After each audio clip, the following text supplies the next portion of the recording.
really small city cars are not as popular as they once were. There used to be a slew of models, and the best of them came from France, but not anymore. And with that, I give you the lovely third generation Picanto, which I'm currently driving on the highway, and I don't have to raise my voice to talk to you. It's surprisingly grown up for what it is, and I'm also not terribly uncomfortable in a vehicle that is designed to basically just take you to the shops and back and carry your shopping bags. I really remember when the first generation Picanto came along. It was a Korean interpretation of a Japanese K car. So it was a tall and narrow looking thing riding on very small wheels. Then the second generation came along and transformed the formula. It became a wider and more imposing vehicle for what it was compared to its predecessor. And it no longer looked like a K car, but it looked like a European car. And the third generation Picanto is an evolution of the second generation. It is not a revolution like the second generation. And with the change in priorities brought about by the second generation Picanto, the car started to be more of a plush offering in its segment. It rivaled vehicles like the Citroën C1, the Peugeot 108, and the Toyota Aygo, as well as the Volkswagen Up and its Spanish and Czech brethren. And a slightly more different vehicle in the segment is the style-conscious Fiat 500, which is only available as a 3-door.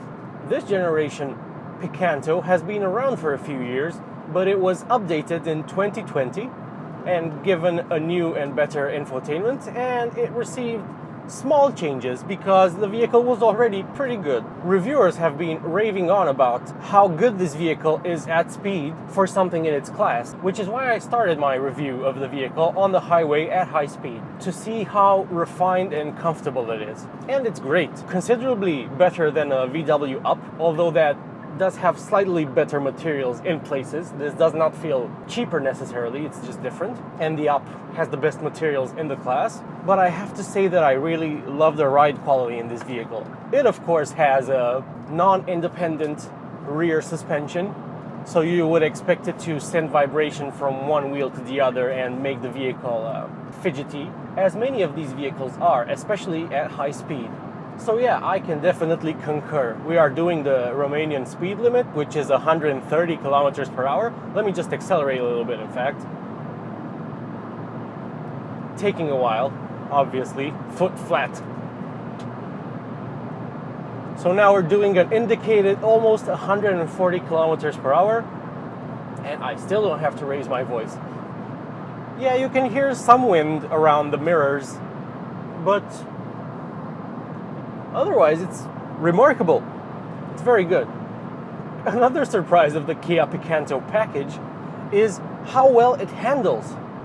You don't have to get the sporty-looking GT line models because those don't really add any go-faster bits to the vehicle. You still get the same engines and suspension and gearboxes, so nothing changes. So any version of the Picanto should be pretty good when you throw it into a corner, which we will soon be able to do on the highway off-ramp. I really like the way the Picanto looks. I'm not a huge fan of vehicles with the traditional old-style looking halogen headlights, so I would spec the optional LED headlights.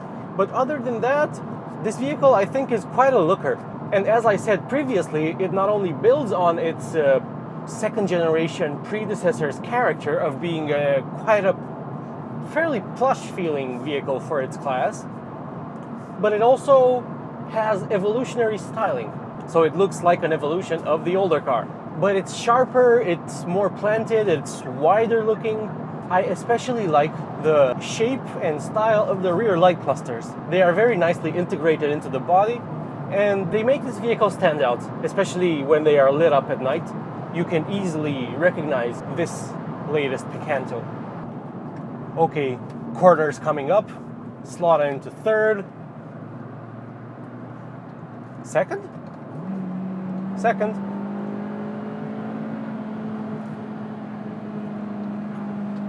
I've really forgotten what it's like to drive such a small car because I just don't get to do it that often. But there is a certain connectedness that you feel.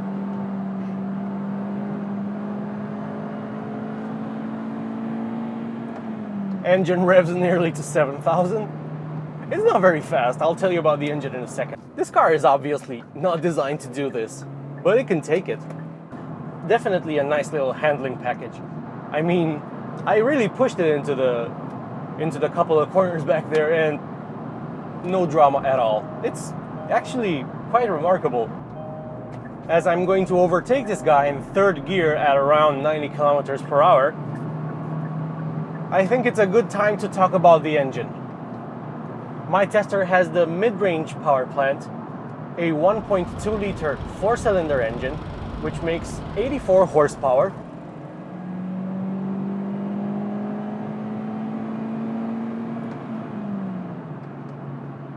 It doesn't have that much torque, so you really have to work it hard. But you can rev it to nearly 7,000, so at least that's rewarding. It sprints to 100 kilometers per hour in around 12.5 seconds, and it tops out at 172 kilometers per hour. Imagine seeing 180 on this car's speedometer. I actually think it would take it and wouldn't be too scary, to be honest. The base engine is a 998 cubic centimeter 3-cylinder.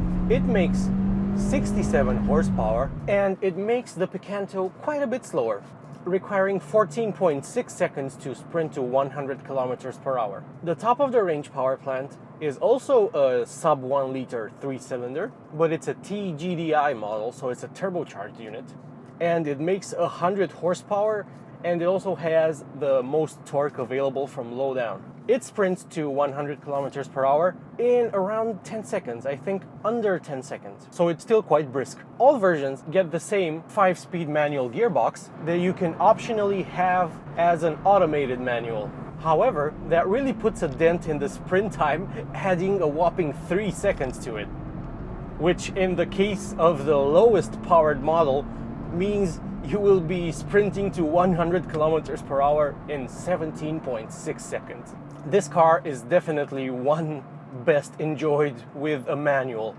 or Emmanuel, as he's now known in the industry. And besides, automated manuals are known for being eventually unreliable and the source of much need for maintenance as a vehicle ages. And now I'm doing 100 kilometers per hour, and it's actually under 3,000 revs. So it's not going to drive you crazy driving highway speed. So now at 3,000 revs, I'm doing an indicated just over 110 kph. And I'm really surprised how well it handles the open road, I really have to say. This is even more remarkable when you consider the fact that this vehicle starts at around 10,000 euros. The car I'm driving today is quite well equipped. It has, I think, pretty much everything you can put on it, aside from the GT line pack, which also adds an exterior body kit and some red accenting on the interior, but the seats are the same ones as this. So my tester costs around 16,000 euros. I'll try to pull over and run you through the options that drive my tester's price up by nearly 6,000 euros from base. So my tester is finished in a color called shiny red, and it's perfectly descriptive of the color itself. The interior upholstery is called Saturn Black. It's a perforated type artificial leather. It feels pretty good for artificial leather.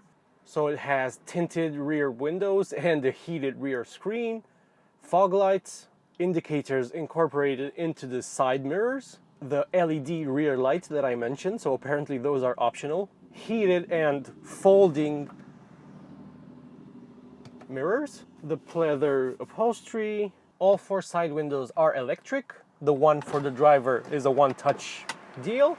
The armrest with the cubby is also optional. The adjustable boot floor, the netting, and the tie-down points. The leather steering wheel, which is also heated, and the seats themselves are also heated. And it has to be said that the heated steering wheel is a rare to non-existent option in this segment. Kia is really trying to woo buyers with features like this one. automatic climate control, cruise control, rear parking sensors, rear parking camera, the optional 8-inch infotainment screen, which gets all the functionality you could want, including Apple CarPlay and Android Auto, the optional tweeters for the audio system. This drives my tester's price to 16,289 euros from its base price of 10,899 euros.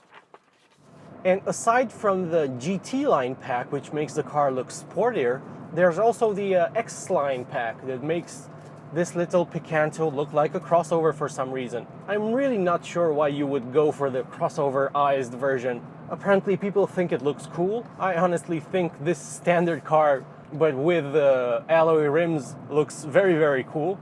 Just avoid the standard hubcaps, which I think come as standard on the first two trim levels. So the base trim is called Urban, then there's Trends, then you have GT line, and then X line seems to be the most expensive of the three. When it comes to the interior, it's definitely a very nice place to be for a vehicle in its class. Yes, all the plastics wherever you touch are hard, and the armrest is not particularly comfortable, either this central one or the ones on the doors. I think that with the standard monochrome display and the buttons around here, it looks pretty bad. I mean, you can see that the dashboard design was thought up with a touchscreen in mind. And putting the buttons and the small display there just looks out of place and like an afterthought. So if you can, opt for this pretty great system. Space in the front here is remarkable. Yes, you notice that the seat cushions are actually quite short and your thighs end up in midair. And this might get tiring after a while, at least for taller drivers. But the backrest is very comfy. You have some lateral support, although not too much. And space for rear passengers is again okay for a vehicle in this class. Trunk space is rated at 220 liters. The Picanto is a vehicle you buy with your head, not your heart, because it makes sense as a practical proposition, because it's very economical and cheap to buy, and it has the amazing 7-year warranty from Kia. If you buy this car today, I would advise you to buy a lesser equipped one. Just make sure you have the infotainment and maybe the leather steering wheel, I guess. You're always going to be gripping onto that, and it might as well feel good, right? But other than that, I don't think you need the climate control or the fake leather. You can remove some options and still have a very usable and pleasant car to drive around in. So if you can get one of these for around 12,000 euros, think about it. You would buy it today, and for 7 years, you would have pretty much stress-free, very affordable motoring at your disposal, which I think is a pretty nice deal.